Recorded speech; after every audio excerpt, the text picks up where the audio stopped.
Ghbigmouth TV suni abusuya Accra so folk any Kumasi Asante Kotoko the akansi pimpim so kwese there which is 10th of December the Ghana version of Classico abusuya ebeba so kwese there di animi na Kumasi Asante Kotoko any Accra so folk crown omo head to head na abusuya saying match eba so super clash Ghana version of Classico no referee ben and a referees appointing committee ni say omra na omehwe sa akansi eso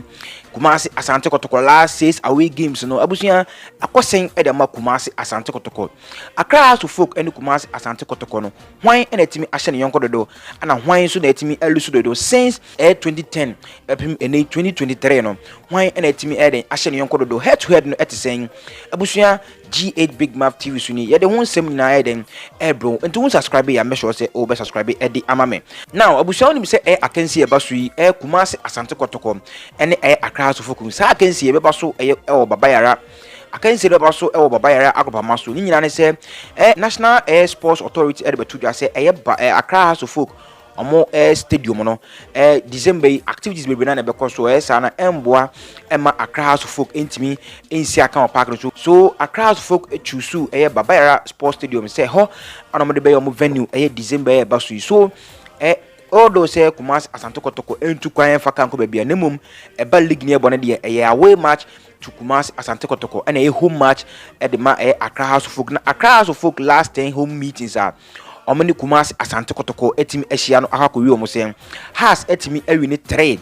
omalusu 4 ana ye de omadro 3 enso ho last 10 matches are Accra so folk atenafie any Kumasi Asante Kotoko e de akansi na pimpim so no Accra so folk awini 3 omalusu 4 and omatimi eden adro 3 enso ho sa last 10 home meetings no 2010 2011 no Kumasi Asante Kotoko ehye 2 goals to nothing wontimante 2011 2012 Accra so folk no Kumasi Asante Kotoko ebo 0-0 2012 2013 season nso no House of Folk and Kumasi Asante Kotoko ebo 1-1 and 2013 2014 season nso Kumasi Asante Kotoko ehye House of Folk ofie 1-0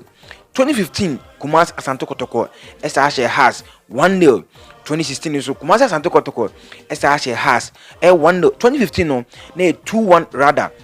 and 2016 Kumasi Asante Kotoko ehye House of Folk 1-0 2017 season no House of Folk ehye Kumasi Asante Kotoko 1-0 2020 2021 season so no House of Folk ehye Kumasi Asante Kotoko 1-0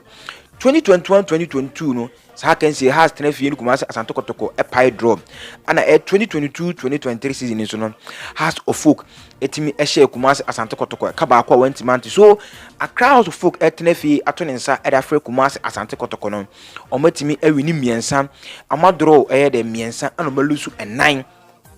there's a fair advantage for Kumasi Asante Kotoko enso ho Accra so folk enso ni Kumasi Asante Kotoko last 10 games meeting no say omo bebe omo ball no say omo ball Kumasi Asante Kotoko feel so omo ball Accra so folk feel no last 10 games meeting no Kumasi Asante Kotoko stand tall results are last 10 games of Kumasi Asante Kotoko any Accra so folk abo say ye babayara o say Accra Sports Stadium o say stadium bi amasi account so no beka 2019 ana COVID-19 ni ba no since then the Kumasi Asante Kotoko any Accra so folk no match ni end with 2-1 in favor of Kumasi Asante Kotoko apart from that results no omo results na kwa 0-0 and 1-1 0-0 1-1 1-0 2016 Kumasi Asante Kotoko ehye Accra so folk 1-0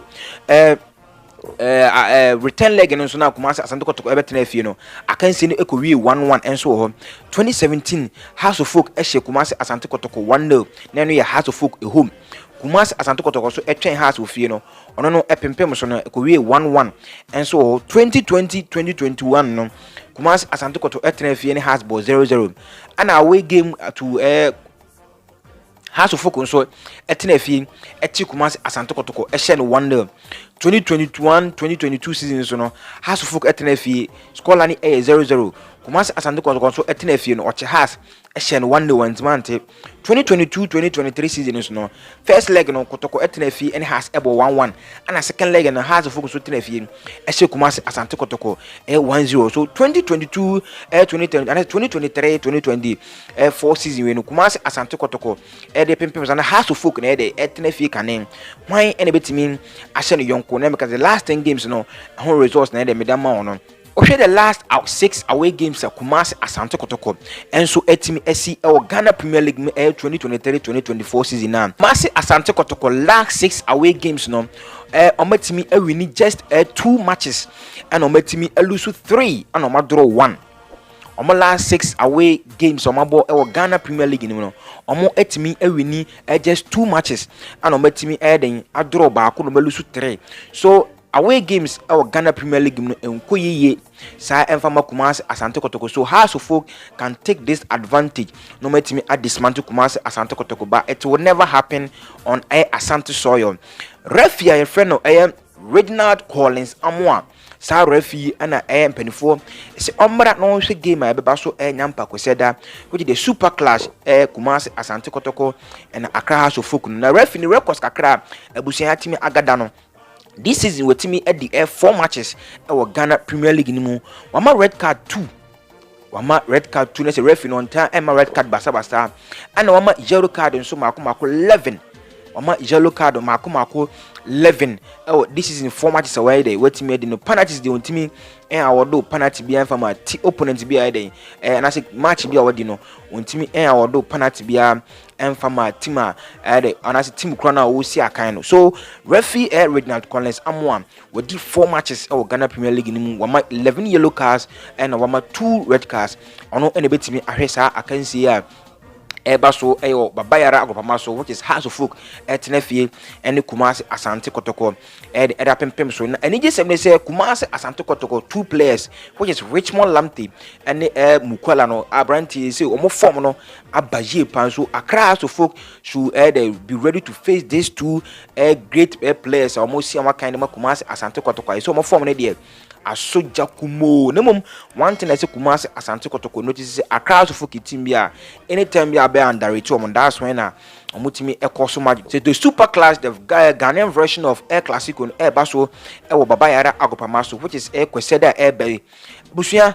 meswansi nyina ebebom na nyade ani ache babayara agopamaso netimi akohwe the lives of Salifu said one for be na the compare Richmond Lamte no the lives of Mukwala mo and Fege mo Jerry Zezemo no omobe koso magic na do dismantle Accra House of Folk no so 10th of December 3 p.m. no yinyina yinhia babayara agopamaso nyehwe Accra House of Folk and Kumasi Asante Kotoko match hwan ene ede ne yonko etiko ekafo mami hu comment section hwan ene ewini o prediction no mami hu comment section no aha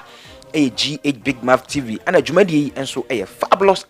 make sure say on subscribe here kindly subscribe and also turn on the notification button to get notified if we upload any content. You will be the first to get notified and you come to this channel and watch it.